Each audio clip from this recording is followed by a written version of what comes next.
Riboku akhirnya sampai di Kantan, dan disambut oleh dua jenderal legendaris mantan ajudan Tiga Langit Zo. Mereka melaporkan kepada Riboku kota mana aja yang mengirimkan pasukannya dalam pertempuran kali ini. Mereka juga bertanya apakah harus mengirimkan pasukannya ke kota Gyo untuk perlindungan.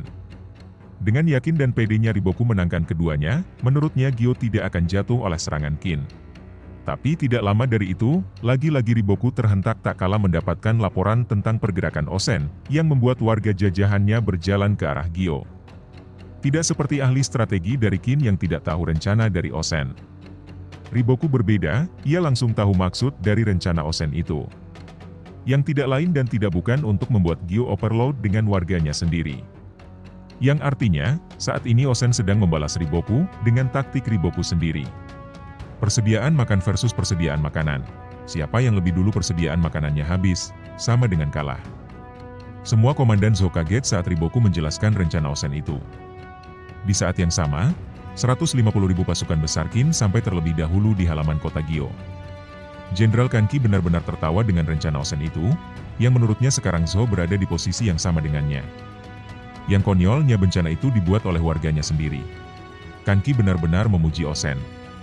Osen menyerahkan kota Gyo kepada Kanki, sedangkan ia dan sisa pasukannya akan segera berangkat menuju ke suatu tempat, untuk mencegah pasukan Zo membebaskan kota Gyo. Untuk Riboku sendiri, sekarang ia sedang menghadap Raja Zo. Riboku dengan penuh penghormatan, meminta 100.000 pasukan Kantan untuk ikut bertempur bersamanya. Tapi ditolak mentah-mentah. Rajanya tidak mengizinkan satu prajurit Kantan pun yang akan ia berikan kepada Riboku. Dan yang membuat Riboku emosi ketika Raja Zo mengatakan kalau ia tidak peduli dengan rakyatnya, yang ia pedulikan hanya dirinya sendiri. Tapi walaupun begitu Raja Zo mengultimatum Riboku. Jika Riboku kalah dalam perang ini, rajanya memastikan Riboku dan antek-anteknya yang akan membayar kegagalannya. Yang tidak lama Putra Mahkota datang. Perbedaan sifat Putra Mahkota dan Raja Zo sungguh berbanding terbalik. Putra Mahkota sangat menghormati Riboku, terlebih ia tahu betapa besarnya jasa-jasa Riboku bagi kerajaan Zo. Putra Mahkota tahu Riboku sedang mengalami masa-masa sulit.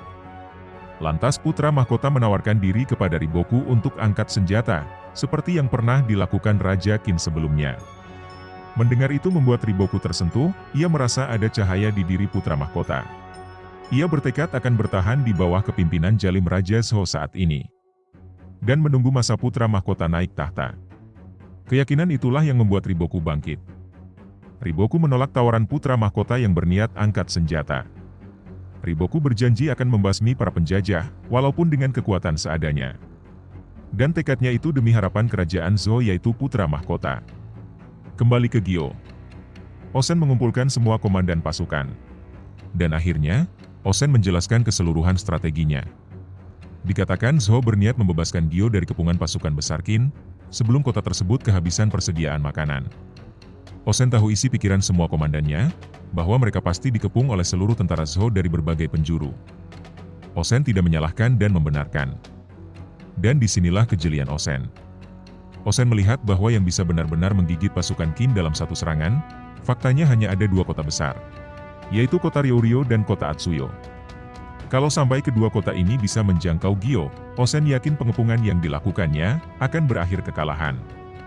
Dan untuk menyukseskan strateginya tersebut, Osen akan membagi kembali 150.000 pasukannya menjadi dua pasukan. 60.000 pasukan Kanki ditugaskan Osen untuk menjaga Gyo, dan membabat habis pasukan Zo yang berniat mendekati Gyo. Sedangkan sisanya akan pergi ke Atsuyo, yaitu pasukan Osen ditambah dengan 5.000 pasukan Gyokoho, ditambah lagi dengan 5.000 pasukan Moten. Tidak lupa dengan unit kapten kita yang berjumlah 8.000 pasukan, akan bergabung bersama pasukan utama. Sedangkan untuk Ryoryo saat ini sedang berhadapan dengan 50.000 pasukan Yotanwa. Osen menjelaskan jika saat ini pasukan Ryoryo belum bergabung dengan pasukan Jenderal Kosoryu. Dan Osen yakin pasukan Ryoryo akan datang, dan diperkirakan lawan Yotanwa bakal melebihi 100.000 pasukan. Untuk itu Osen memberikan 10.000 pasukannya kepada Jenderal Heki, dan memerintahkannya untuk membantu Yotanwa. Sehingga saat ini pasukan Yotanwa berjumlah 70.000 pasukan. Mendengar penjelasan Osen membuat Karyoten bertanya-tanya, ia juga masih bingung lantaran Osen tidak membagi pasukannya secara merata. Sehingga di penglihatan Ten, pasukan utama dengan pasukan lainnya jumlah terpaut jauh. Osen menjelaskan karena pertempuran sesungguhnya ada di Atsuyo. Dan Osen yakin Riboku pun sepemikiran dengan Osen. Prediksi Osen sangat tepat, penjelasan Osen dan Riboku persis sama. Yang membedakan hanya penjelasan tentang posisi Jenderal Shisui, yang diperintahkan membantu Jenderal Kosoryu di Ryouryo. Adu taktik antara Osen dan Riboku akan segera berlangsung di Atsuyo. Fokus ke medan pertempuran yang berada di wilayah Ryouryo. Yang saat ini pasukan Yotanwa dan pasukan Jenderal Kosoryu sedang tatap-tatapan. Kedua pasukan tersebut secara bersamaan mendapatkan pesan dari komandan tertinggi mereka masing-masing. Diawali oleh pesan Riboku kepada Jenderal Kosoryu. Riboku mengatakan tentang posisi mereka, yang sekarang posisinya satu sama dengan Kin. Sama-sama dikejar waktu akibat persediaan makanan mereka. Yang tadinya Jenderal Kosoryu berniat ngopi sambil melihat pasukan pegunungan kelaparan, sekarang kalang kabut. Berniat secepat mungkin membasmi pasukan pegunungan. Tapi Riboku meminta Jenderal Kosoryu untuk bertempur dengan santai. Bukan apa-apa, Riboku masih trauma terhadap pasukan pegunungan. Trauma Riboku itu didapat ketika peperangan koalisi yang dimana ia dikagetkan dengan kekuatan pasukan pegunungan saat membantu kota Sai di kerajaan Qin. Riboku juga meminta Jenderal Kosoryu untuk menahan diri sebelum wakilnya Jenderal Shisui datang. Jenderal Kosoryu kembali memperhatikan lawannya, beliau ini sangat pede sekali terhadap suku pegunungan. Sedangkan di pihak Yotanwa, ia mendapatkan pesan dari Osen. Pesan yang pertama tentang kedatangan 10.000 pasukan bantuan dari Jenderal Heki. Dan yang kedua, Osen meminta Yotanwa untuk terus menahan 90.000 pasukan Kosoryu, sampai pasokan makanan di Gyo habis.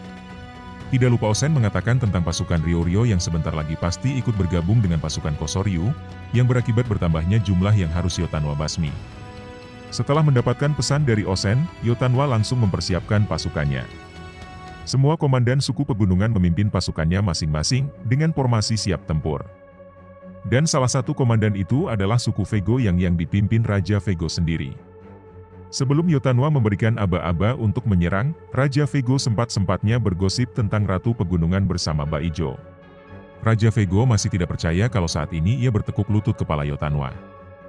Dan tahu alasan Raja Vego mau nurut kepada Yotanwa. Alasannya, selain Yotanwa seorang monster.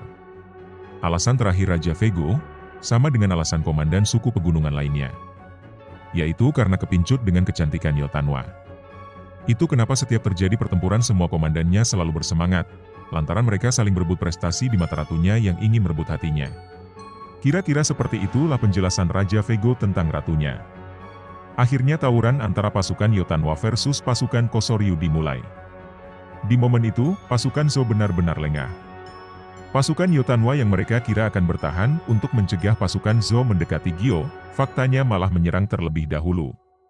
Tidak hanya itu saja, pasukan Zo juga dikagetkan dengan suku pegunungan yang memiliki daya serang yang jauh melebihi perkiraan mereka. Saat ini Yotanwa menggunakan dua serangan. Serangan pertama, Yotanwa menamainya sebagai dana yang berarti pengecoh. Dan serangan yang kedua, dinamai sebagai mana yang berarti serangan sebenarnya dalam bahasa pegunungan. Dan serangan yang kedua ini dipimpin oleh Baijo dan Raja Vego. Mereka langsung menggigit seperempat pasukan Kosoryu. Dan membuat jenderal mereka terkaget-kaget, saking berasanya gigitan pasukan pegunungan tersebut. Sampai-sampai mereka mengira kalau pasukan pegunungan itu adalah senjata rahasianya Qin. Di saat yang sama pasukan Shin juga sudah mendekati medan perang mereka, kira-kira di sebelah barat Kantan dan sebelum Gyo, terhampar dataran yang sangat luas. Yang diselingi dengan hutan lebat beserta bukit-bukit yang jadi penghalang barisan pasukan. Konon orang-orang mengatakan nama dataran ini berasal dari satu peperangan besar, yang pernah terjadi di tempat ini bertahun-tahun lalu. Hingga melumuri seluruh dataran dengan merah darah. Dan konon sejarah seringkali terulang, bahwa peperangan besar ini akan terjadi lagi di tempat ini.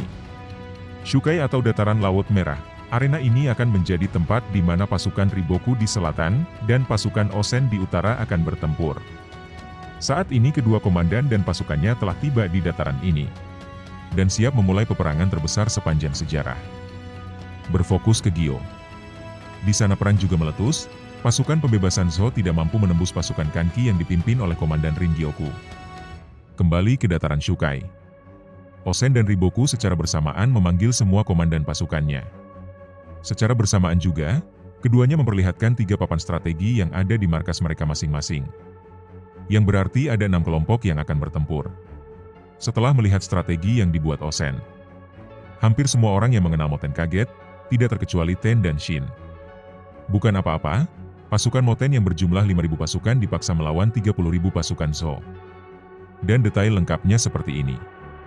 Di sayap kanan Zhou dipimpin oleh Jenderal Qisui dan Komandan Batei, disusul dengan 30.000 tentaranya. Ke-30.000 tentara itu akan bentrok dengan sayap kiri Qin, dengan 5.000 pasukan Gakuka yang dipimpin Moten. Lompat ke sayap kiri Zhou.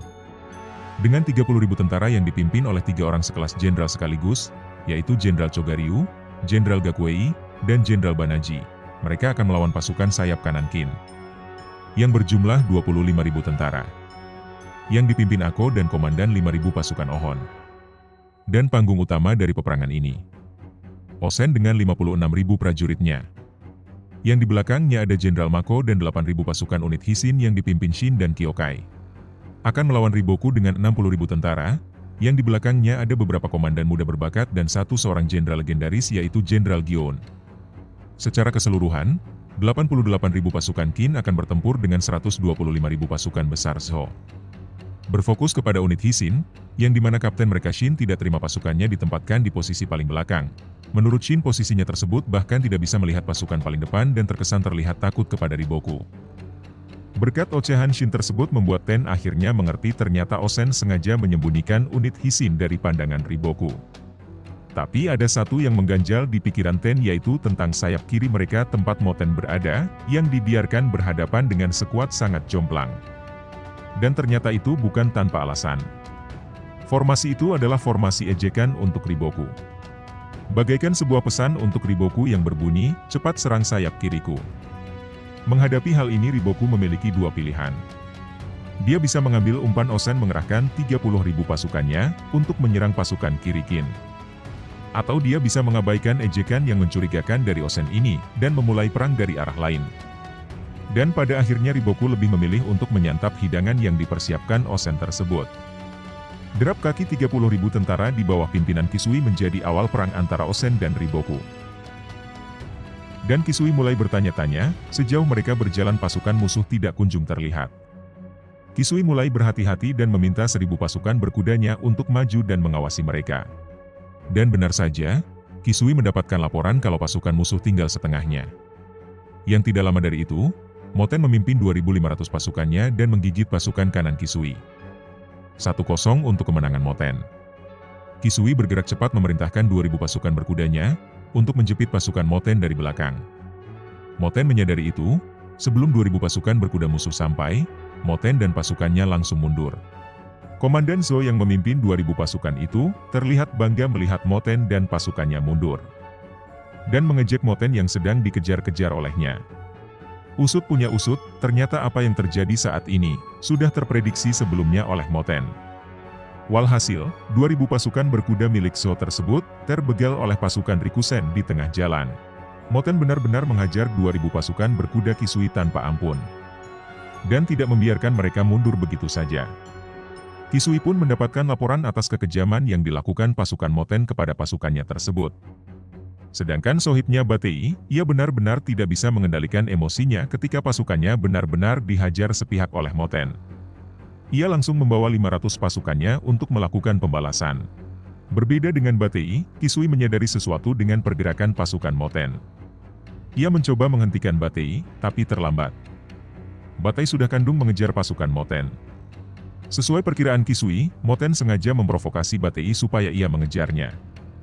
Usut punya usut, Moten sudah mendapatkan informasi tentang sekuat Qisui dari unit Hisin yang sebelumnya pernah bentrok saat perebutan Kokuyo. Di tengah dikejar-kejar pasukan Batei, dalam pikirannya Moten menegaskan bahwa hari ini bakal menjadi hari terakhir untuk Batei. Dan alasan Moten mengincar Batei di hari pertamanya, tidak lain dan tidak bukan lantaran setengah dari kekuatan Qisui ada pada Batei.